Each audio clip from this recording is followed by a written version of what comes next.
ഇടവരാശി ഒരു രാശിയിൽ 2.25 നക്ഷത്രങ്ങൾ അടങ്ങുന്നതാണ് ഒരു രാശി. കാർത്തിക നക്ഷത്രത്തിൻ്റെ രണ്ടാമത്തെ മുക്കാൽ ഭാഗം, അതായത് 45 നാഴിക, കാർത്തികയുടെ മുക്കാലും രോഹിണി നക്ഷത്രവും മകയിരത്തിൻ്റെ പകുതി ഭാഗവും ചേരുന്ന രാശിയാണ് ഇടവ രാശി. ഇടവരാശിക്കാർക്ക് പുതുവർഷത്തെക്കുറിച്ച് പറയുകയാണെങ്കിൽ വളരെ ശോഭനമായ ഒരു വർഷം ആയിരിക്കും, അതിന് സംശയം വേണ്ട. കാരണം നിങ്ങൾക്ക് ഈ പുതുവർഷത്തിൽ ഗ്രഹങ്ങളെല്ലാം അനുകൂലപ്രദമാണ്. ഒന്ന്, വ്യാഴം ധനസ്ഥാനത്ത് നിൽക്കുകയാണ്. മാത്രമല്ല ശനി 11-ൽ നിൽക്കുകയാണ്.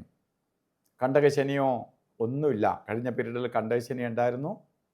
വ്യാഴം ജന്മത്തിൽ നിന്നെങ്കിൽ പോലും കണ്ടകൻ നിൽക്കുകയായിരുന്നു. ഇതെല്ലാം മാറി. അപ്പോൾ നമുക്ക് ധനസ്ഥാനത്ത് വ്യാഴം നിൽക്കുന്നതിൻ്റെ പേരിൽ ധനപുഷ്ടി ഉണ്ടാവും. ഉദ്യോഗമില്ലാത്ത ആളിന് ഉദ്യോഗത്തെ കൊടുക്കും. ഉദ്യോഗത്തിൽ ഇരിക്കുന്ന ആളിന് ഉദ്യോഗ കയറ്റം കിട്ടും. എന്തെങ്കിലും സംരംഭങ്ങൾ സ്റ്റാർട്ട് ചെയ്താൽ പോലും അത് വിജയിക്കും. ധനസ്ഥാനത്ത് ശനിയും കൂടി നിൽക്കുകയാണ്. അപ്പോൾ നമുക്ക് വളരെ ഐശ്വര്യപ്രദമായ ഒരു വർഷമാണ് പുതുവർഷം. നിങ്ങളെ സംബന്ധിച്ചോളം നിങ്ങൾ മാക്സിമം ഈ പുതുവർഷത്തെ വിനിയോഗിക്കണം.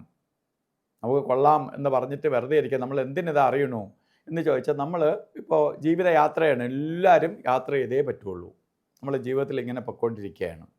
ഈ പൊയ്ക്കൊണ്ടിരിക്കുന്ന ഈ സമയത്ത് നമ്മൾ യാത്ര ചെയ്യാൻ നല്ലൊരു റോഡ് കിട്ടി, നമുക്കൊരു ഹൈവേ കിട്ടി, അല്ലെങ്കിൽ സൂപ്പർ ഹൈവേ കിട്ടി. അവിടെ നമ്മൾ 20-ൽ പോകാൻ ശ്രമിക്കരുത്. അവിടെ അനുവദനീയമായ സ്പീഡിൽ ഓടിക്കൊള്ളണം. അത് കഴിഞ്ഞ് നമുക്ക് കട്ടർ റോഡോ അല്ലെങ്കിൽ ഹൈ റേഞ്ചോ ഫോറസ്റ്റോ ഒക്കെ വന്നു.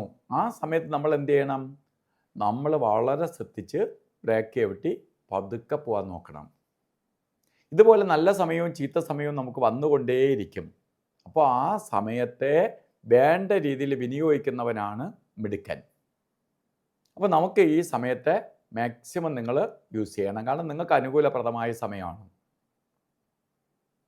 അപ്പോൾ ജോലിയിലെ കാര്യത്തിലാവട്ടെ, ബിസിനസ് ആവട്ടെ, പഠിക്കുന്ന കുട്ടികൾ പഠിത്തത്തിൻ്റെ കാര്യത്തിലാവട്ടെ, കുറച്ച് കഷ്ടപ്പെട്ടാൽ പോലും നല്ല റിസൾട്ട് നമുക്ക് ലഭിക്കും. അങ്ങനെ വളരെ പുരോഗതിയെ കൊടുക്കുന്ന ഒരു രാശിയാണ് ഇടവരാശി.